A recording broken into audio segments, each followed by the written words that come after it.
guys. I have Jack with me, who is a New York City firefighter, or was a New York City firefighter. And I know I remember where I was on 9/11, but tell me a little bit about where you were on 9/11. Yeah, I was off duty that morning, but I got into the site about 11 o'clock in the morning after the second tower came down. If you remember, the second tower came down at 10:28.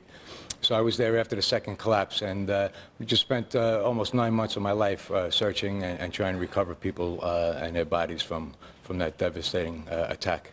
And you were off duty, you said, but you lost several men from your battalion. Yeah, I was a battalion chief at the time, so I lost 3 out of 9 units, never came back home, so 20 of my men perished that day, saving lives. So you're here giving these tours today with the 9/11 Mobile Museum. You have just a very cool story that relates back to us here in South Carolina. Tell me a little bit about the story. It's a great story. It's a great American story, and I'm sure it's even better for people that live in South Carolina. My fire truck, we lost 343 New York City firemen that morning, and we lost over 100 pieces of apparatus.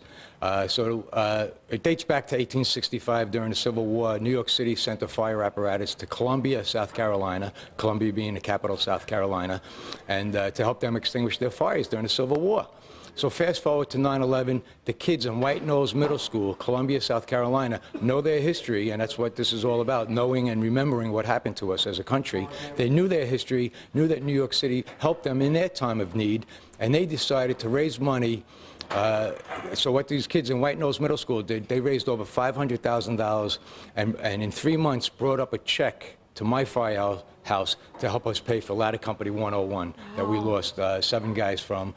We can't bring back the people we lost, but we certainly could buy new apparatus, and that's what the good folks of South Carolina did for us in our time of need. Well, that's such a fantastic story, and you and your friend Richie here have just such amazing stories, such inspiring stories to tell about, but really the point of this is to not forget. Correct. I mean, we have so much going on in our daily lives.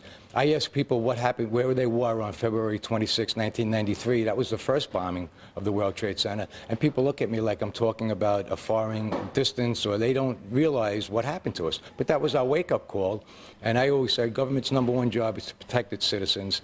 And we failed our job after the 93 bombing because we didn't do anything as a country, as a city, as a state to protect our citizens. So we made that mistake. Let's not make it again.